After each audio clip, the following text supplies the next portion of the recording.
New on Curiosity Stream. Just because it hasn't been done before doesn't mean you can't. Watch Earth's greatest minds forge our path to a better tomorrow. It's engineering the future. And Jaws, Star Wars, The Godfather, E.T.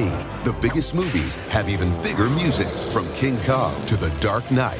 See how musicians scored Hollywood's greatest hits on great film composers' music of the movies. Watch now on Curiosity Stream. Annual plans are $20, just $1.67 a month. Visit curiositystream.com. This podcast is brought to you by the Washington State Department of Health. As we continue to listen, learn, and grow, we are amplifying Black voices and perspectives in an effort to start a new COVID-19 vaccine conversation. We're sharing stories intended to help us navigate this unprecedented time together and to co-create solutions in support of the Black community. Hear these stories at weconsiderwa.org. What's up? It's your boy, The Ted Smith. Thanks for listening to the Men's Room Daily Podcast. Want more? Check out the greatest podcast in all the land, The Podcast. Be sure to subscribe and listen to a brand new episode every Tuesday night. This is the Men's Room with Miles and Thrill. 99.9 KISW. Random question 206-421-ROCK. Hello, Lisa. Welcome to the Men's Room. Random. Hola. Lisa, welcome to the program. Random question. How you doing, Lisa? I'm doing great. How are you? We're doing great. Thank you. Counting down the days to our year-end spectacular. It's going to be a good time in here. We're going to have a huge party. No, we're not. COVID. Oh, let's go with this random question. What were you doing when you hurt yourself? I'm a little salty there. I mean, we're not. No, we're not. COVID. Yeah, no, now I'm sad, but no. So what did I do when I hurt myself? So the first thing that comes to mind is probably just the most severe injury that I actually remember when I was probably 10, I think. I was at my grandparents' house by myself, playing outside, just being lonely and stuff. And there was a tree in the neighbor's yard that was also it was on the border of our two yards. And I was swinging from a branch, I don't know, Georgia's jungle maybe. And my hand slipped and I fell back and hit my head on a rock. How bad was the damage? Well, I stood up. The guy across the street, the jerk across the street, really, he saw it, and he was walking up to the porch. He checked to see if it was bleeding. It wasn't, but my hair was in a ponytail. So when my grandma checked it and it started bleeding, she had to put a washcloth on it. And I remember I wasn't freaking out until I pulled the washcloth away to look at it, and I started freaking out. I refused to get stitches or staples, and so they were like, "What else are we supposed to do, dude?"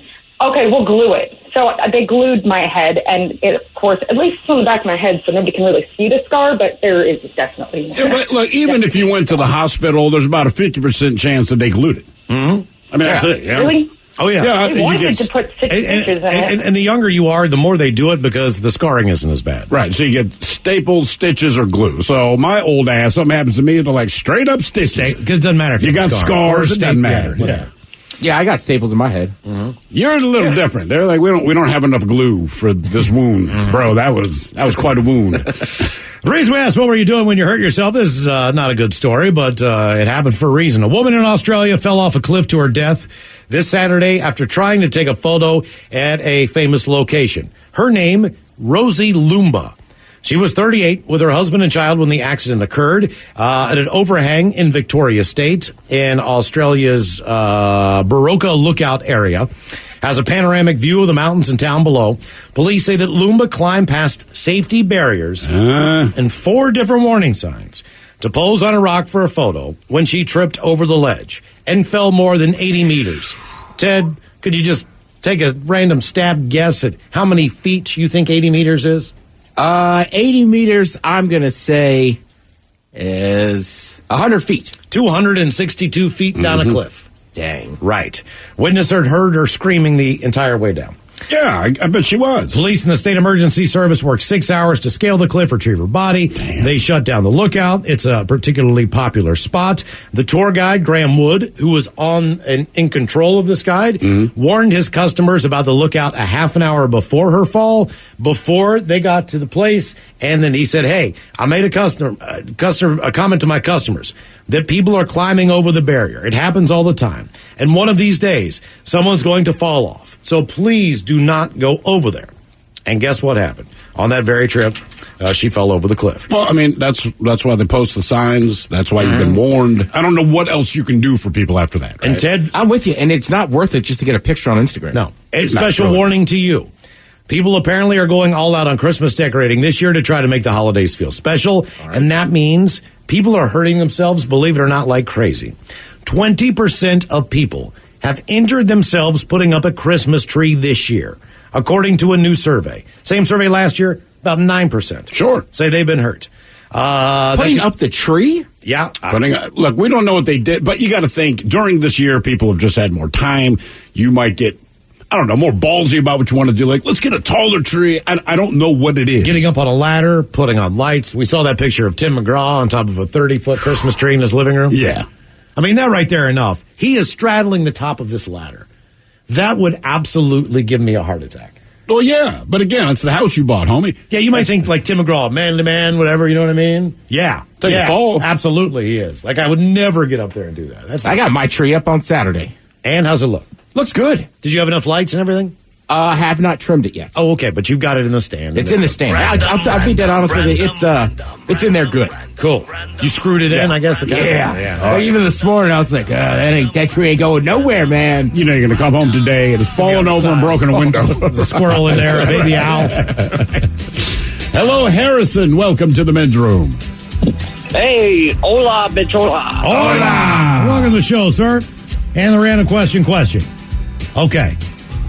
What would you say that you were the first at doing among your family or friends? Some people are the first people to make honor society. Or get expelled from high school. Exactly. There's all kinds of great firsts. But what would you say you were the first at doing among your friends or your family? I don't know. I might go to jail for this one, but I was the first one to close down Deception Pass Bridge with road cones. You were the first person to shut down the bridge. Is this because of something that happened, or you grabbed the cones and shut it down?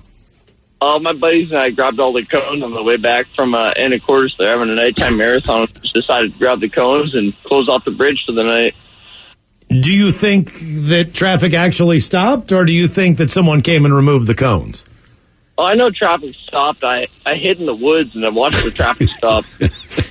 And so who finally came up? Like a state road worker or an officer, or who came?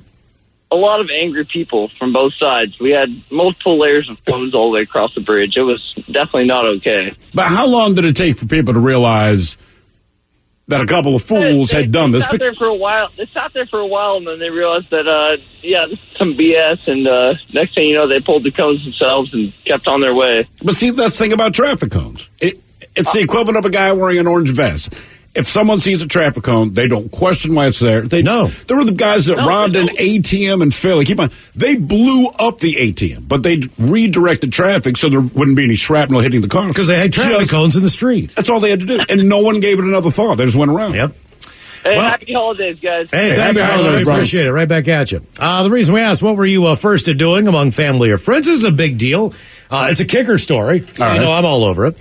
Vanderbilt kicker Sarah Fuller became the first woman to play in what they call a Power 5 college football game, and now she has become the first woman to score in a Power 5 game. And when I heard this, I thought, well, that's an incredible accomplishment. What in the hell is the Power 5? I thought I knew everything about, for the most part, college football. Oh, the 5 big, football conferences. Exactly, the 5 big power conferences, the ACC, Big 10, Big 12, Pac-12, and the SEC. In a game against Tennessee, she kicked an extra point in the first quarter to tie things up at 7-7. She was excited. Her teammates were excited. It was a very cool moment. She also kicked another extra point later on in the game. Vandy did lose 42-17. Granted, they were playing Tennessee, but afterwards she said, quote, at the end of the day, they treated me like an athlete, and that's the best that I could ask for. And she absolutely, because you're an athlete. She drilled both of those extra points. That was very cool. Did you see either of them? Yeah, I saw the highlights of it. Yeah, they showed up, and I was like, yeah.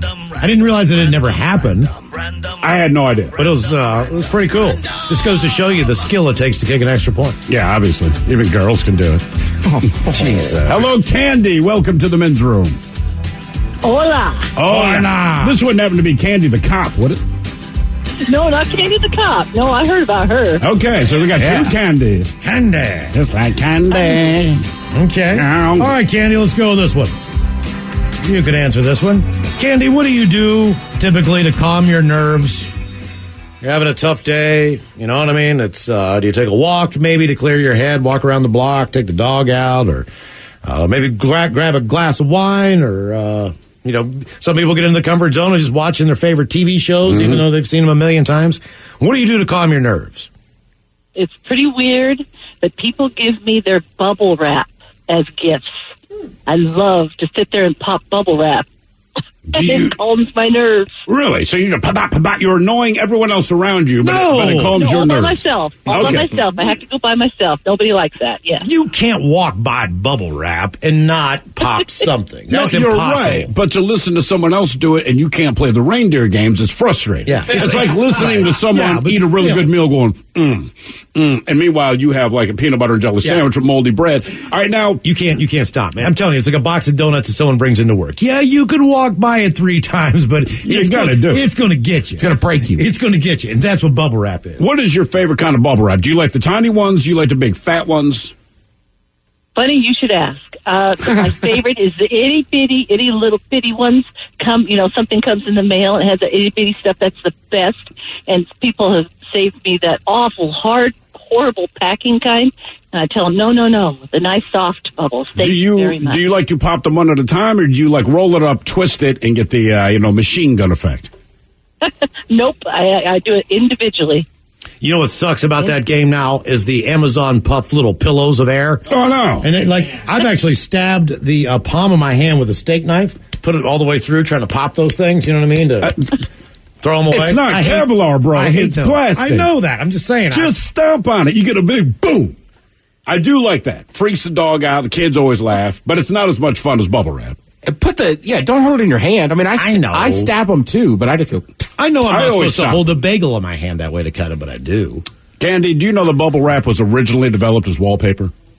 Was it really? Oh, that was really? Yeah. That honest to God, they wanted like a textured wallpaper. They realized there's 2 problems. One, it doesn't stay textured for long because human beings have an inability to not pop bubble wrap, right? And they found that out quick.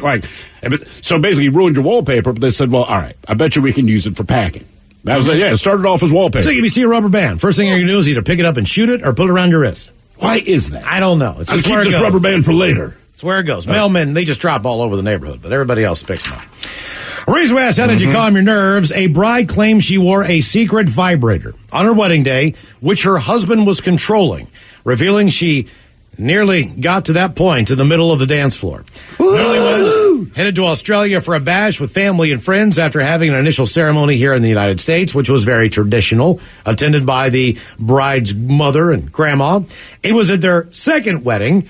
The pair decided to mix it up a bit, with the husband suggesting his new wife wear a secret vibrator all night long. I'm sure he suggested that. She initially agreed to the addition, thinking it was a joke, but a few days before the event, she said her husband bought one, which he could control from his phone. They texted to make sure the sound level was discreet, and all throughout the night, she said her husband pretended to check texts or take photos when he was just really controlling that thing, turning it up and down and up and down. The bride gushed. After marrying my husband, of course, this was the best decision I made about our wedding day. When you say the bride gushed, you say like she said these words? She gushed and blushed. At first, though, the woman thought that her husband had forgotten about the device. He did not forget about that. Then it came time for the speeches. The bride stood up to say a few words, and the groom took the opportunity to have some fun. Right. She said at first it was subtle. Enough so I could feel it, and for me to stumble on my words, and it was turned on unexpectedly, but not so intensely that I could not regain my composure.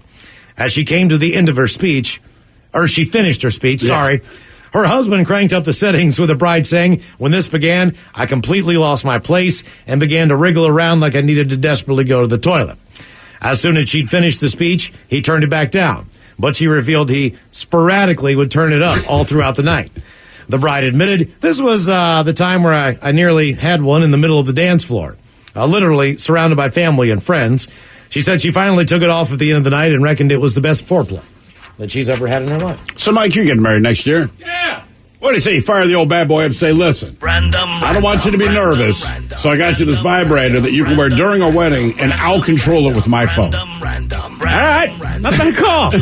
Classic Mike. Classic, man. You know what he's doing right now? You know why she's smiling so much? She's not even in a good mood. But she's glowing on her wedding day. I'm telling you, your wedding picture would be like, that is the most sincere smile I've ever seen. Be like, you're damn right it was. You know, the thing I told Miles about this is I have a daughter. It'd be great walking down the aisle one day. She gets married. Like, I don't want to hear about that later. Yeah, for sure. Because it'd be like one of you guys texting me like, yo, bro, did you read the Seattle Times? Your daughter has a little blurb in there. And then I read that like, Jesus Christ, my little girl had an orgasm on the dance floor. Exactly. The barking baby. Hello, Brandon. Welcome to the men's room. Hola. Brandon, welcome to the program. Brandon, question. Okay, here, let's see. How about we go with this one? What is something, Brandon, that scares you as an adult, but didn't seem to bother you or even register or scare you when you were a kid? So what is something that scares you as an adult, but didn't really bother you that much when you were younger? Herpes. I've actually got a lot of things that didn't scare me as a kid that scare me now as an adult, but I would say probably drowning. Okay. It's probably like one of my greatest fears. Did anything happen, or is it just you get older, you think about everything that could go wrong, and drowning ranks toward the top? You know, nothing specific happened. You know, I was taught to swim when I was a kid, back when that was a thing. You know what I mean? They actually had like swimming class. I don't know if they still do it anymore. Yeah, they do. Yeah, they do. Well, but there's all different ways to drown. Like, look, I used to get on ice as a kid. And as soon as the ponds would freeze over, you walk right over top. People put their skates on, people who could skate. Other people just went out there. Some people ice fish. Some people do all that. But you know for a fact, if you fall into a hole, you better have friends. You better be prepared. You're going to be screwed. The older you get, you read about rogue waves and how they come in and pull people out. Then you understand how rip currents work, where you're in the ocean as a kid, you're not paying any attention to that. You're just riding waves, you're getting dumped, you're rolling over. You know you've heard of them and to go sideways, but you don't understand the fear involved. Exactly. Because you figured you could see it, but you really can't. You know what I mean? For sure. So right. And then as you get older, like, those things actually come into play. And, you know, I've watched a lot of movies, you know, like these people that dive into those caves underwater. Yeah, like, man, you guys are crazy. You're crazy, but you're not as crazy as sometimes even floating down a river. And then there's like a log jam or a log boom or anything like that can suck you under where you can't get out. Well, I don't strike that as crazy. That's rolling the dice, because you're more likely to die in a car accident. But I don't mind getting in a car. But what I would not do is just walk down I-5, right? So with the log jam, you go, boy, I hope there's not a log jam. And those guys dive into those blue holes. I'm like, you know exactly what you're doing. Yeah. Yeah. Like, you intentionally are going to that place. Reason we asked what's something that scares you as an adult but didn't bother you as a kid, there was a thread going on right now on Reddit where people are sharing something that scares them as an adult but didn't bother them when they were younger. Some of the better answers on there, other people's driving. Sure. As a kid, you just want to be able to get to the mall. You don't care who's getting you there. You're not paying attention. Anything related to going to the hospital. Yes. Not that you weren't scared of it as a kid, but it was just like your parents were there with you, so it was almost like you had a sense of protection if they were going to take you. Your own parents' mortality. Yeah. The idea, when you were a kid and a tooth fell out, it was fun and a big deal. If you're an adult, it was a celebration. And one falls out, it's like, oh no. Oh no. This is a problem. That's not good at all. Jumping from a height of just more than a few feet. Mm-hmm. And when you're a kid, getting older means new and exciting changes. Now it means far less fun things. Yes. Yes. More of the random question coming up, 206-421-ROCK. The men's room. New on Curiosity Stream. She was a loving wife, a devoted mother. She also stole atomic secrets and gave them to the Soviets. Meet the woman whose deception kick-started the Cold War on the spy who stole the atom bomb. And what if they catch you? Then I shall be shot. They're coming! Come back! relive history's most death-defying escapes. It's Impossible Escapes, Civil War. Watch now on Curiosity Stream. Annual plans are $20, just $1.67 a month. Visit curiositystream.com. This podcast is brought to you by the Washington State Department of Health. As we continue to listen, learn, and grow, we are amplifying Black voices and perspectives in an effort to start a new COVID-19 vaccine conversation. We're sharing stories intended to help us navigate this unprecedented time together and to co-create solutions in support of the Black community. Hear these stories at weconsiderwa.org. Oh, fiddlesticks! What, Wilbur? We just got hit and I think my back has all been out of shape. You gotta talk with those whippersnappers at the Advocates Law Firm. They're the best injury lawyers around. What? Pipe down, Clarence! Abner's telling me about the lawyers and the advocates. So what happened to you, Abner? I was walking across the street with the light when some young punk came screeching around the corner. I lost a toe. What? Shut it, Clarence! If you get injured, the advocates get results. AdvocatesLaw.com. Is in progress. 99.9 KISW and KISW HD1 Seattle. Hey, if you got a business and you want to get the word out that you're still open, maybe you've adjusted some hours, doing some different takeout stuff, curbside pickup, whatever it is, just head to KISW.com. Check out We're Open Seattle. We're Open Seattle lets you search for businesses that are in your area. Mm-hmm. And if you are a business, you can create an account, add anything to the list, including notes about the business as far as the operating hours and everything else. So it's a great resource. And if you want to get the word out, head to KISW.com. We're Open Seattle as we continue through this stuff here. Random question 206-421-ROCK. Hello, Don. Welcome to the men's room. Hey, kids. How you doing? Hola. Don, welcome to the program. Thank God we don't have to talk to you again for the rest of the year. Oh, thank God. Well, that's special day what for I was us. going to say. I wanted to thank you guys for another out of 10 years of enjoyment. You know, well, thank you. Spot in the afternoons. Yeah, we appreciate that, Don. We were talking outside earlier that this has not been the easiest year to be happy and peppy and come in here and try to mask what's going on, but we've somehow tried to do our best. All right, let's go with this question here. Even if it was a long time ago, have you ever stolen anything from anybody? Oh, hell yeah. Okay. What are some of the things that you've stolen over the years? I'd rather not say on the radio. What's the most expensive thing? What's the most expensive thing? Even if you don't say the thing, what do you think the thing was worth? Oh, several $1,000s. And this is one particular thing? Oh, absolutely. But, being a good former Catholic, I had to confess it. So my penance was to sing as how I was a skilled electrician, but I had to go out and help old ladies and people that couldn't afford my skill. Okay. Now, did you have to give it back? Did you actually do that? Yes, sir. Okay, let me ask you a question. Was this something from the work site that was taken? Or did you do a personal hit on someone's property? No. This was from a refinery I was working on, and everybody was stealing everything. But, But only you confessed. Well, you confessed to your priest, but did anybody get caught? No, it seems like everybody just looked the other way. Okay, well, all right. How about let's go smaller pocket items? All right. So obviously you don't want to talk about that, but but anything else you just kind of gripped? I don't know. I tried to clean up my act once I had a kid, Look, I'm not saying that. Before I had a kid, I stole a microphone from a radio station that was, like it was in a drawer, and I thought, wow, that's nice. They don't know that's here. I'm taking that. Paper towels? Right. I mean, yeah. It had to be something crazy. Whatever. There's no real line in the sand on this. It's just, Yeah, most of us change a little bit when you have a kid, or at least you're more subtle about it so they can't pick up. Now I steal diapers. Right. It's completely changed. Give me these Huggies and whatever cash you got. I'm trying to think of the last thing I stole. The last thing I stole. Probably something from a convenience store drunk when you're in your younger 20s. I had to be drunk to... It's probably something stupid like a pint glass. Actually, I can think of it now. Some hot sauces in a pint glass from a restaurant back in Maryland. I'm not saying that is the last time, but that's the last thing I can picture. I was dating my now wife, or with this other couple, and they had the food was great, but they had like 8, 9, 10 different hot sauces on the table. Sure. Right? So when we left, for whatever reason, my wife loved stealing pint glasses, and I'm like, cool. So she stuffed a pint glass in her purse, and then I'm like, let's take all the sauce. In fact, that hot sauce, which was the hot additive that you tried in the air, that was from that place. Okay. I know exactly what you're talking about. Oh, I love that place. I was going to say, I know you've been there, right? Yeah, so of course. We grabbed, but the thing, they put all these, in the hot, they're different. Some are super hot, like the one Ted had. Some are mild, some are fruity, but they were all delicious, man. So we're looking like, I don't really see this retail. Sure.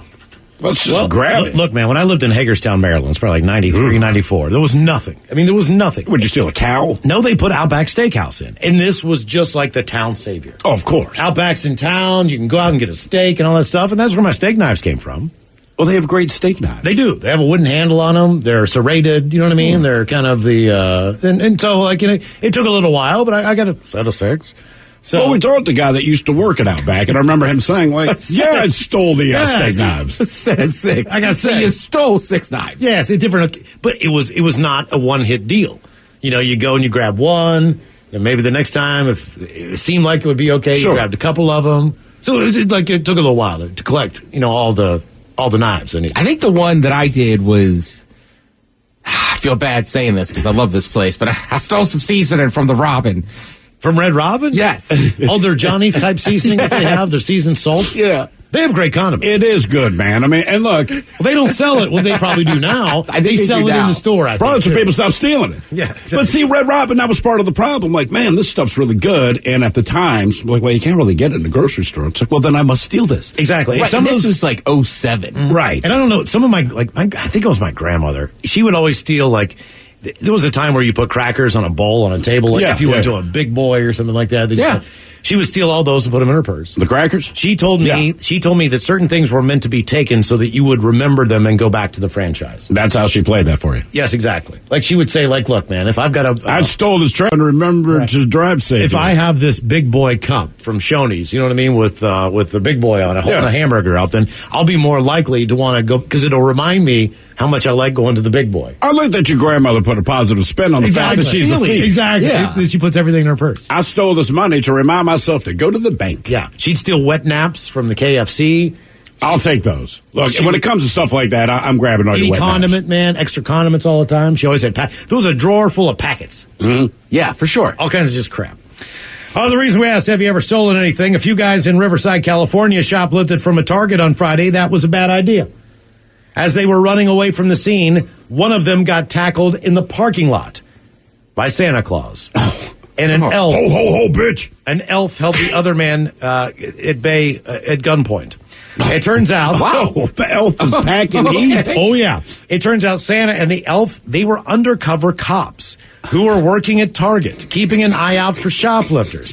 The entire thing was caught on video, which is funny because there are quite a few F-bombs between the elf, the robbers, and Santa Claus. There was one other shoplifter of the guys who got away by stealing a car, but the cops say now that they know who he is, so they're... Oh, he's on the naughty list for sure. They're trying to track him down. As far as stealing stuff, people have some good ones here. Miles, you like the Outback Steakhouse knives, which are a fine knife. Yeah. So my dad loves the Olive Garden forks. Well, you have to take one when we go. Mike, does Olive Garden, what makes their forks? Do they have a twirly fork? Is it like a circular, more cylinder? You're the Olive Garden If guy. I remember properly, it's a 3-tine fork, but they're really good, deep, thick tines. Okay. So it's really, really good for pastas and whatnot. All right, well, there you go. Olive Garden, people love it. Someone else I like this. If I'm taking anything from the bar, it's those copper pots that they use to make the Moscow mules. Oh, the cups. Those get stolen all the time. Because they're awesome. Seriously. Yeah. You know what else my grandmother stole? She had a whole set of them. There was a place called Western Sizzler, which is like Western... Jesus, man. All right, okay. She loves iced tea. Okay. Now, the iced tea came in one of those red Pizza Hut-style plastic cups. Oh, yeah. But these were like the first cups that were like huge. So like a big gulp, Like 20 ounces or something. But if you went to Western Sizzling, your Coke was big, right? And it was like this red crystal-looking plastic cup, right? She'd always get a lemonade, an iced tea. The iced tea came with one of those really long spoons, the iced tea spoons that are like, She stole the spoons. She would steal an iced tea spoon every single time. She still You're talking has about like the giant, long... The real long... the long Yeah, ones. like with a milkshake. Thank you. Yeah. She would take those because she didn't have those and she loved them. She said she never knew when she was going to need a long spoon. So she still has these in her drawer, like 5, 6 of them. And I know where they all came from. They came from the Sizzler and from her iced teas. Well, look, she's not alone. Someone here says, most of the glasses in my house, well, they started in a bar. Someone else says, Red Robin seasoning is free, just like the salt and pepper and ketchup. Oh, man. I know what I stole lately. How lately? No, I'm not. No, come on. No. Come on. No. Come on. What'd you steal? No. Come on, man. I'm not going to admit it. I just thought it. I don't need this from the practical application that you think.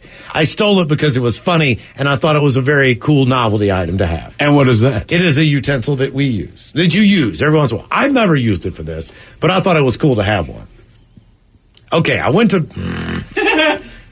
I went to dinner one night with Hair Club, and we met up at one of those foo-foo places he goes to. Of course. Okay. So they got a little thing of salt, right, on the table. It's got this teeny tiny little Coke spoon looking thing, right? Oh, the yeah. spoon's like this big. You know what I mean? It's like this big, right? Teeny tiny spoon.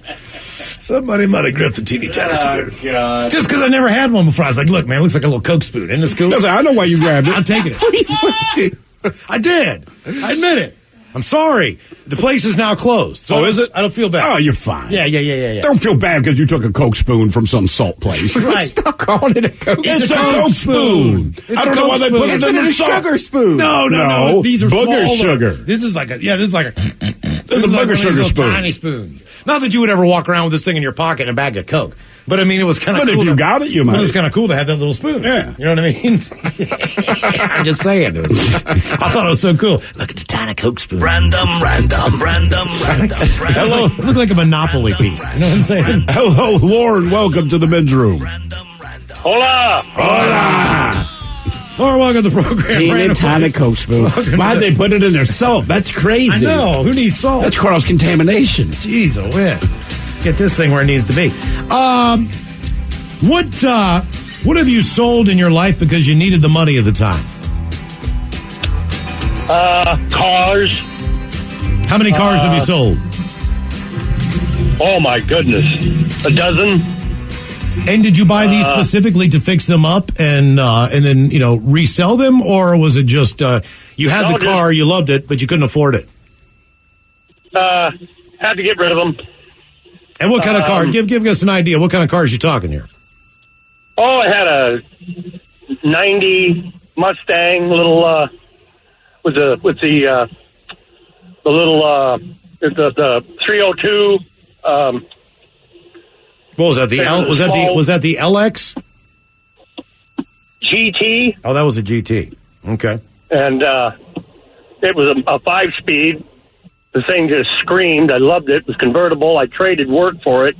Thought I'd keep it forever. And yep. Ran on hard times. And well, the insurance for that thing, the insurance wasn't cheap for that car either. So it wasn't bad. It wasn't too bad? Okay. No, it wasn't bad. It was just, because it was a stick. No, we get it, man. Look, you fall on hard times. I could light them up. I used to sell CDs like crazy. I've pretty much sold almost all of my CDs. Same thing. You just done hard times. It's that part in your life. But I never sold my vinyl, but I would sell CDs. For whatever vinyl, people they weren't buying vinyl. That's part of it. Like, look, man, you donate it to like a yard sale or somebody. Right. 50 cents a record, or whatever. But that was expensive, right? It has got. It's picking back up. And it pisses me off because I've always liked vinyl. Even when CDs took over, just dominated how it is you listen to music, it always drove me nuts. Because at that time, you're going places like Sam Goody and what was the other one? But like all of these record and tape traders, right? Stuff like Tower Records. Tower Records. So you would go in there, but there was a point where they did not sell vinyl at all. You could still get cassettes, but everything was on CD. And to be fair, every band was releasing stuff on CD, and I always hated it. I just never liked CDs. Not that it has that much impact on the music, but just the tactile experience of it all. And I hated it. So selling the CDs back never crushed me too much. But the vinyl, if I bought vinyl, it was like 49 cents. Like Miles said, it's because some dude's getting divorced or he died and he's 80 and has all this crap. Now people have decided they like it again. And I think it sucks because now this crap's expensive. Same with CDs. CDs, they're coming back too, as a matter of fact. But I'm okay with that because I don't like CDs. The last time I saw CDs in a store, we were down in San Francisco and went into Amoeba Records, and they had CDs. And I'm looking like, oh my God, this is like flashing back in time. And depending on where you are in the country, maybe you went to like a Sam Goody or whatever the local record store was. Like, that was the last time that I saw CDs. Yeah, I never liked them, so I was okay. I would have preferred to have kept my music. But I needed the drugs. As easy well, yeah. It's a problem with addiction because you're addicted, see? Cigarettes. We had a ton of CDs, but that was also the age where like CDs for my age were like becoming massive. I was going to say your age, right? CDs were the thing. That was it. To give you an idea of how expensive college is, the reason we asked, what did you sell? Because you needed the money. Baseball Hall of Famer Johnny Bench, probably one of the better catchers to play the game, at least within the last 50 years or so. He had to auction off some memorabilia because he needed to raise college tuition for his two sons. Johnny Bench. Items included Johnny's last home run bat, his last Reds jersey, a 1968 Rookie of the Year award, and his Gold Glove awards. And he had many of these. So you I got to would tell my realize kids, that if you fail out of college, I will kill you. And a gold glove is not easy, even though Jay Buhner's got one. It's not. I'm kidding, Jay. Just kidding. Haven't seen you in a while. But it's not. He'll remember. Yeah, exactly. He's a big man. How'd you get that black eye? But a friend of Johnny Bench's named Alan Horwitz, he bought all of it. Didn't tell anybody what he was doing. Then he donated it back to him. And he paid ridiculously high prices because there was a bunch of people who were willing to pay top dollar so they could resell this stuff at memorabilia. But he overbid by so much that the collectors who wanted to get their hands on this stuff could not. He spent between $1 million and $2 billion, if not more. $2 million? He will not say. Okay? Horowitz said, seeing how hard he worked to be recognized the way he was after all these years, he's my friend, only he deserves them.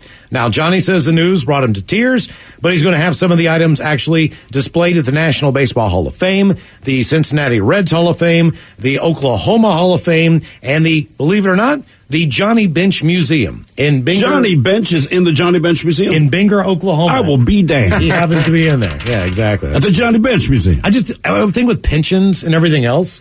I mean, how it was long different back in the day, right? I mean, wouldn't you think that he would be able to just, stay afloat? Not necessarily. I mean, a lot of those guys parlayed it into like doing endorsements and all this, but baseball was not paying even remote what it is now. Pete Rose, he's the guy who's going to be in Vegas, you know what I mean? Right. Signing autographs We know and all his that deal. stuff from back in that team. So I thought like the NFL, Major League Baseball takes care of guys when they're done. Like either with health insurance or anything like that. I think they do now.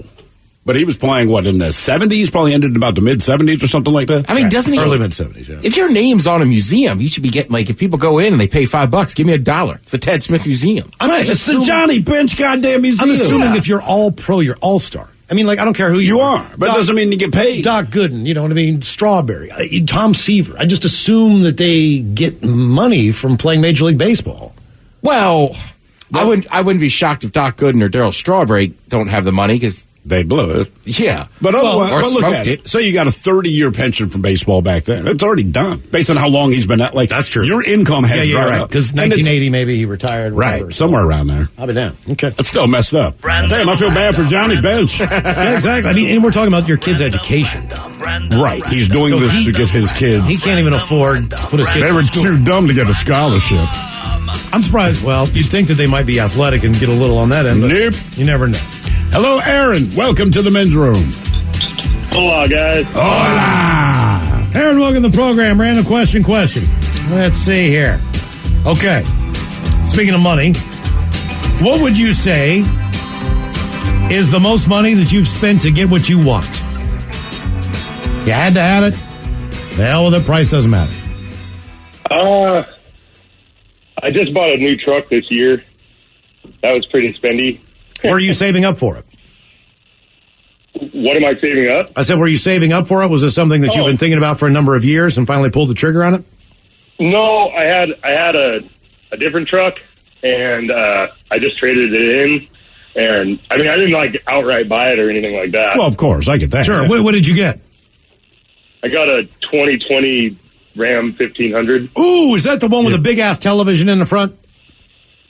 Yeah, it is. It's huge. Is that a touch screen or you have a little mouse? How do you control that bad boy? I've wondered that. It's just touch screen. It's not I guess it is kind of a computer. Oh, no, we got it. It's ringing. Once again, bedroom colors, here are the 7 words you can't say on the radio. Sucker, mother. That's Dodge talk for you. Please keep those words in the That big effing radio. That guy was. to the program. He was more nonchalant than I was on Friday. Exactly. That was a very casual F-bomb. Have you seen that? Have you seen the dashboard on the thing? It looks like a spaceship. I mean, it's a truck, but it looks like a spaceship. I would think that's more distracting. Yeah. Reason we asked what's the most money you've spent to get what you want. We know Ghislaine Maxwell. She's Ghislaine, whatever that was. Ghislaine, whatever. Bill Clinton's old girlfriend. She offered $28.5 million bond in an effort to get out of jail. I don't think they're going to let her do that, but either way, that's. They didn't think she could post it. Then she's like, I got it. I got $28.5 million. Yeah. No problem. Just laying around in a shoebox. Still to come, your guess as good as mine. The categories food around the world and the greatest rock guitarists of all times. You are listening to The Men's Room. new on Curiosity Stream. Just because it hasn't been done before doesn't mean you can't. Watch Earth's greatest minds forge our path to a better tomorrow. It's engineering the future. And Jaws, Star Wars, The Godfather, E.T. The biggest movies have even bigger music, from King Kong to The Dark Knight. See how musicians scored Hollywood's greatest hits on great film composers' music of the movies. Watch now on Curiosity Stream. Annual plans are $20, just $1.67 a month. Visit curiositystream.com. This podcast is brought to you by the Washington State Department of Health. As we continue to listen, learn, and grow, we are amplifying Black voices and perspectives in an effort to start a new COVID-19 vaccine conversation. We're sharing stories intended to help us navigate this unprecedented time together and to co-create solutions in support of the Black community. Hear these stories at weconsiderwa.org.